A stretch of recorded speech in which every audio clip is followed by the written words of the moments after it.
At first, I thought my eyes were playing tricks on me. The chapel lighting was dim, rows of pale flowers blending into the polished wood of my grandmother's casket. People were whispering, some sniffing into tissues. I had stepped closer to say goodbye when I caught the movement. My cousin, Leah, leaning in, her hand hovering just too long over Grandma's folded fingers. Then, in one quick motion, her knuckles clenched and her hand slid back toward her coat pocket. It was subtle, but I know what I saw. Grandma's engagement ring, the one I'd admired since I was a little girl, used to gleam on her left hand. Now, in the short breath between when she leaned in and stepped back, the gold band with its single diamond was gone.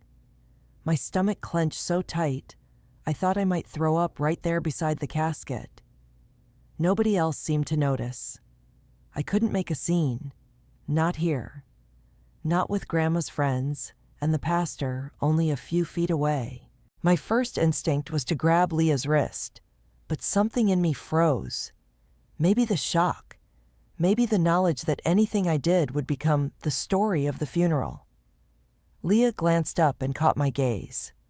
She didn't look guilty. She looked prepared, almost like she'd been waiting for me to notice. Then she turned and walked out of the viewing room, her heels clicking softly against the carpet, leaving me staring at my grandmother's empty hand. If I told you this was the first time Leah had done something like this, I'd be lying. But this time, it was different. This was Grandma's ring, the one she'd whispered to me about years ago, in confidence.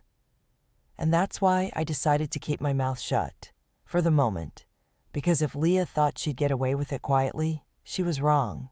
The question was, how do you take back something stolen at a funeral without tearing the family apart in front of everyone?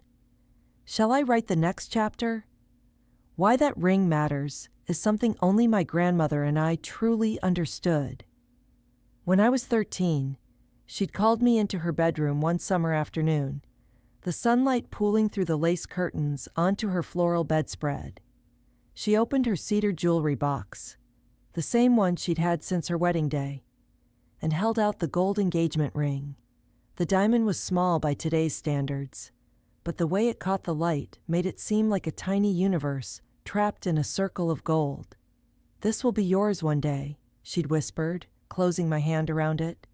"Not because it's expensive, because you're the one who understands what it took for me to get it." And I did understand. She'd worked 2 jobs with my grandfather when they were barely 20, saving every cent until he could buy her this ring. She'd worn it through war scares, recessions, and raising 3 children. Years later, she told me she hadn't given it to my mom because she wanted it to go to the person who sees me, not just what I own. I'd never told anyone about that promise. Not my mom, not my siblings. Definitely not Leah. My grandmother wasn't the type to write things down, so there was no letter or legal will mentioning the ring. It was just our shared secret. Until now. And yet here I was, standing in that chapel, watching Leah chat casually near the coffee urn, her coat still buttoned. I couldn't stop staring at her pocket. My hands were shaking, partly from fury, partly from the suffocating knowledge that without proof, my word wouldn't stand a chance against hers, especially in front of this family, where Leah had always been the golden child. I decided in that moment that I couldn't afford to tell anyone yet. If I was going to reclaim that ring, I needed more than just indignation. I needed a plan.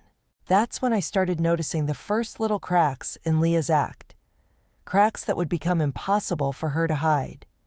Shall I write the next chapter?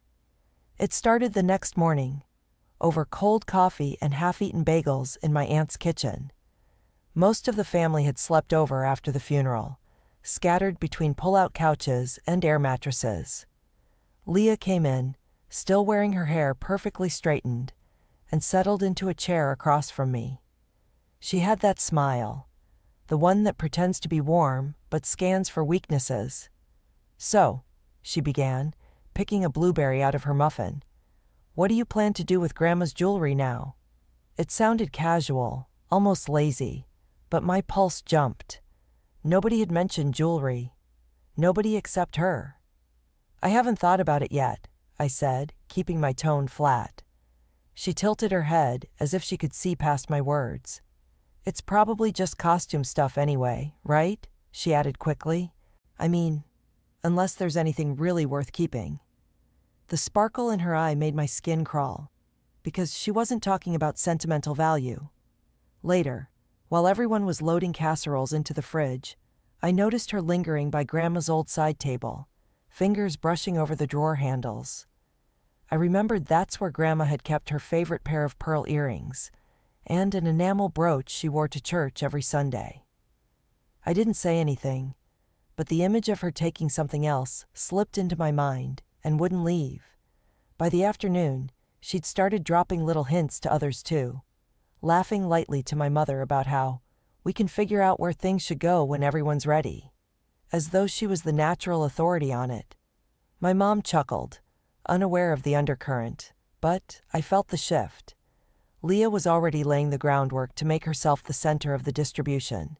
If you think that's paranoia, remember, thieves often steal twice, once with their hands, once with the story they tell afterward. And when I tried to confront her quietly about what I'd seen at the casket, she didn't flinch. She just gave a small shrug and delivered a line so brazen I still hear it clearly in my head. "Shall I write the next chapter?" She looked me dead in the eye and said, "Oh, that? I was just making sure it wouldn't slip off and fall onto the floor."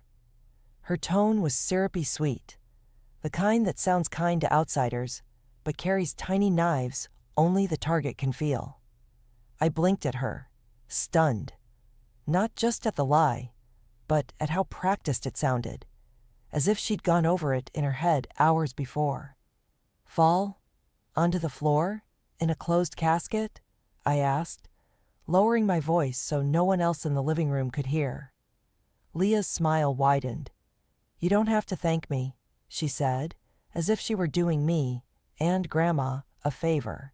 Then she glided away toward the kitchen, where our aunts were making tea, leaving me standing there with my jaw clenched so tight it hurt. The worst part? By the time I overheard her tell the same story to my mother later in the day, she'd upgraded it. Now she was claiming that other people had seen her adjust the ring, and that she was protecting it from falling to the ground during the viewing. I noticed one of our younger cousins nodding along, already buying the narrative. That's the thing about lies in families. They spread like spilled wine on white linen. The longer you leave them, the deeper they stain. And Leah was already working fast. That night, I sat in the small bedroom off my aunt's hallway, scrolling through old texts with Grandma. My chest ached as I reread the ones where she'd sent me little heart emojis after I'd asked about her quilting patterns. There were dozens of tiny strings tying me to her memory, and Leah was cutting one of the most important right in front of everyone, smiling as she did it. I didn't know it yet, but the next day she'd cross a line in front of the entire family. Something I couldn't ignore, no matter the fallout. Shall I write the next chapter? It happened at the dining room table, the day after the burial. The whole family was crammed into Aunt May's house for the traditional week-after meal. Platters of baked ziti, trays of cold cuts, too many hands passing too many dishes at once. Conversations overlapped in a dull roar until Leah raised her voice just enough for everyone to hear. "I think Grandma would have wanted her nice things to go to someone who would actually wear them," she said, glancing right at me over the rim of her wineglass. The room quieted a little. I felt several pairs of eyes flick between us. It took me a second to register that she was holding up a ring. Not Grandma's engagement ring, but a chunky turquoise one my grandmother wore on vacations. It glittered in the kitchen light as Leah slowly slid it onto her finger like she was on a stage. "Like that diamond ring of hers," she continued, her tone breezy. Some people would just lock it in a box. I'd actually honor her memory by showing it off. A few relatives laughed awkwardly, thinking she was just being playful. But I felt my skin flush hot. She was rewriting the story right in front of everyone, setting herself up as the rightful heir, dismissing me without even using my name. Then Aunt May chimed in. "Oh, Leah, you always did look so much like your grandma when you dress up," leaning into Leah's side and patting her arm. The endorsement might as well have been a stamp of approval in front of the jury that was my family. I put my fork down, my appetite gone. That ring, the real ring, was probably in Leah's purse at that very moment. She was showing everyone she could flaunt her claim and wrap it in charm before anyone realized what she was doing. By the time dessert came, I'd made up my mind to suggest something that, in my head, was perfectly reasonable, but I had no idea she'd shut it down with a laugh that sliced the room in half. Shall I write the next chapter? When the plates of lemon cake and fruit salad came out, I leaned forward casually, trying to keep my voice neutral. "Why don't we just check the will together?" I suggested, looking at Leah but keeping my tone light enough for the rest of the table. That way there's no confusion about who gets what. We can all be sure we're doing what Grandma wanted. For a split second, I thought maybe she'd agree. She was in that sweet zone of post-meal charm, swirling tea in her cup. But then this slow, knowing smile spread across her face, and she let out a short laugh, sharp enough to silence even the clink of forks on plates. "There is no will for jewelry," she said. "Grandma didn't care about that stuff. It's first come, first serve, really. Everyone knows that." I caught the look between two of our uncles, half amusement, half discomfort, but no one spoke against her. That's Leah's power. She says the outrageous thing with such confidence that people accept it rather than challenge it. "It's not about stuff," I replied quietly. "It's about honoring." But she cut me off with a little wave of her hand, like she was swatting away a fly. "Relax, we're family. It'll all sort itself out." That was the moment I realized any peaceful solution was doomed. Her goal wasn't to compromise. It was to cement her hold on whatever she'd already taken. And with Grandma gone, all I had was my memory of a whispered promise that now felt as fragile as tissue paper. That night, at my own kitchen table, I opened the box of things my mother had passed to me from Grandma's house, mostly recipe cards, quilt scraps, and church programs. I wasn't looking for anything in particular, but at the very bottom, wrapped in a yellowed handkerchief, I found something that made my breath catch. Because in those folded papers, my grandmother's handwriting was waiting for me. And one line changed everything. "Shall I write the next chapter?" The paper was fragile. The ink faded to a soft brown, but the curve of my grandmother's script was still unmistakable. She'd written me dozens of little notes over the years, tucked into birthday cards, slipped inside books she loaned me. But this one wasn't familiar. It started like any of her loving rambles. "My dearest girl, you've always been my safe place to talk, and I'm grateful for that." But halfway down the page, my heart stuttered. "One day, when I leave this world, I want you to keep my engagement ring. You know why. It's the story of your grandfather and me, and you are the only one who understands its meaning. Please wear it when you need to feel my hand holding yours." My fingers shook as I read it over and over. It wasn't a will, but it was in her handwriting, signed, dated 3 years ago. Tangible. Proof, at least to anyone with a shred of decency, that she had meant for me to have it. I dug deeper into the box, and there was more. A birthday card from last year, where she joked about how, "It will be yours sooner than we like to think. Rings don't wrinkle," followed by a smiley face. The relief was powerful, but right behind it came a wave of dread. Leah would never accept this quietly. In fact, this might make her double down, because it turned my word into something she'd have to actively discredit. To keep that ring, she would have to paint me as a liar. I sat there until nearly midnight, the lamp burning low, staring between the notes and my phone. Part of me wanted to call Leah right then, read it into her ear, and wait for the silence on the other end. But some instincts told me not to waste the ammunition. Not yet. Because if I was going to reclaim what Grandma promised me, I'd need to make sure the entire family heard the truth at the same time.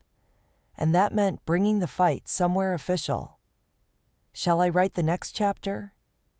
The next morning, with the notes still spread out on my kitchen table, I stared at them like they were both a weapon and a dare. My stomach churned with the weight of what I was about to do. This wasn't just about a piece of jewelry anymore. It was about proving that Grandma's voice still mattered, even if she wasn't here to speak. I dialed the number for Mr. Hanley, the family lawyer who had handled my grandparents' estate years before. My hands felt sweaty on the phone. I explained what I found and asked if personal letters could be considered in a property dispute. He didn't promise me anything, but he told me to bring them in. If they're in her handwriting, dated, and refer specifically to an item, he said, it's worth discussing with the involved parties. The involved parties. That meant Leah. I texted her that afternoon. Need to meet about Grandma's belongings. Mr. Hanley's office, 3 p.m. tomorrow. Short, no explanation, no emojis. I could almost hear her scoff through the phone when she replied with a single, "Fine." I didn't sleep that night. Every scenario played in my mind. Her denying everything, her fake crying in front of the lawyer, twisting the story until I was the villain. But the thought of saying nothing, of letting her slip away with the ring without challenge, was somehow worse. The next day, I walked into Hanley's waiting room, the manila folder clutched to my chest. Moments later, Leah breezed in wearing a cream blazer and smirking like she was showing up to a job interview she already knew she'd gotten. She dumped her oversized purse on the chair beside her. The sound of something heavy inside only made my jaw tighten. I realized then, this meeting wasn't just about the ring. This was the moment where my grandmother's truth would either stand or be buried for good. Shall I write the next chapter? Mr. Hanley led us into his office, the air heavy with that mix of old paper and lemon polish. He gestured for us to sit at the long oak table. I placed my folder in front of me. Leah, without missing a beat, crossed her legs and leaned back like she was already bored. "So," Mr. Hanley began, glancing between us, "my understanding is there's a disagreement over an item that belonged to your grandmother." "That's an understatement," I said quietly, sliding the first letter toward him. "She promised me her engagement ring. This is her handwriting, signed, dated." Leah didn't even look at the paper. She gave a disbelieving little laugh. "Anyone can write a letter. This isn't a legal document. Jewelry wasn't listed in the will. End of story." Mr. Hanley adjusted his glasses and read aloud the key line about the ring. He glanced at me, then at Leah. "This is more than a casual remark. In some cases, specific bequests in a signed letter can help guide intent, even if not formally notarized." Leah's face twitched for just a moment, a flicker I'd never seen in her before. But she recovered fast. "Intent isn't law, is it? Grandma told me, to my face, that I should take the ring because I'd actually wear it. She probably told everyone different things." "Do you have anything in writing to support that?" Mr. Hanley asked. Her silence was louder than her words. The room shifted subtly. I could feel it. And then, in a move I didn't expect, Uncle Rob, who had been quietly leaning against the doorframe, spoke up. "That's not true, Leah. I was next to the casket. I saw you take it off her hand." The blood drained from Leah's cheeks. We all knew the game had changed in that instant. But the real storm didn't hit until we walked out of that office and straight into the open court of family opinion. Shall I write the next chapter? The gossip moved faster than I thought possible. By the time I got home from Mr. Hanley's office, my phone was buzzing nonstop with texts and missed calls. Some were from family members I hadn't spoken to in months, others from cousins who lived 3 states away.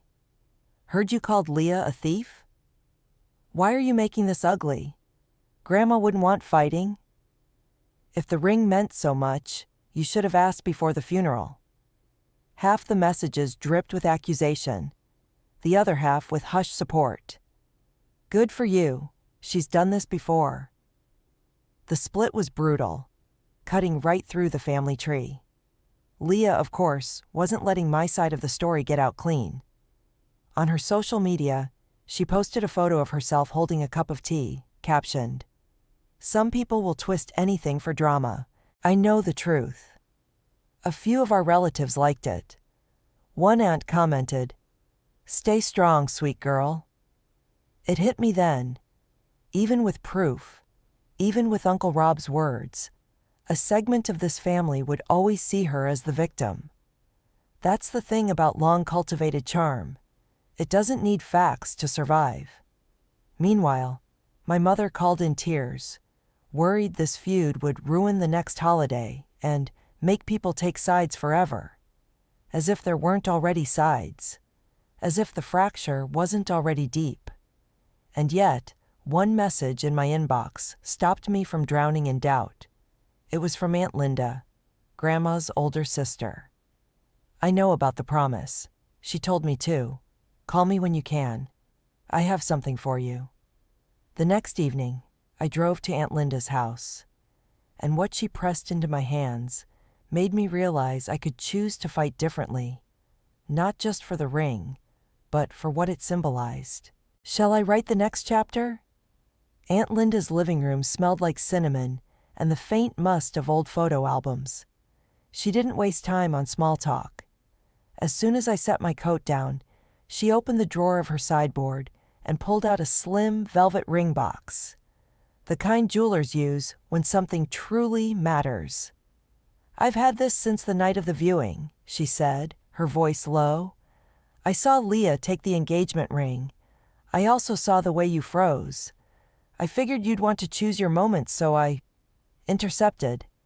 She opened the box. Inside, nestled in the velvet, was Grandma's ring. My breath caught, my throat tight. My hand hovered above it before I dared touch it, the diamond winking in the dim lamplight, exactly as it had on her hand. "I didn't want to humiliate her in the chapel," Aunt Linda continued, "but I wasn't about to let her walk out with it either. After she stepped away from the casket, and you followed her with your eyes, I reached in and took it back. She never noticed. She thought she was quicker than everyone else." For a moment I couldn't speak. Relief and gratitude collided with a raw ache in my chest. The ring was safe. Grandma's promise had survived. But so had Leah's lie, festering in the family, rewriting the truth for those who wanted to believe her. "You can keep it," Aunt Linda said firmly. "It's yours. But if you keep quiet, she'll do this again to someone else. Maybe not a ring, but something important." I closed the box slowly, the weight of the decision pressing on me. I could slip this ring onto my finger right now, never tell a soul how it got back to me. Or I could bring it out in front of everyone and watch the fallout scatter like glass. That was the choice I carried into the next family gathering, a choice that would seal how this story would end.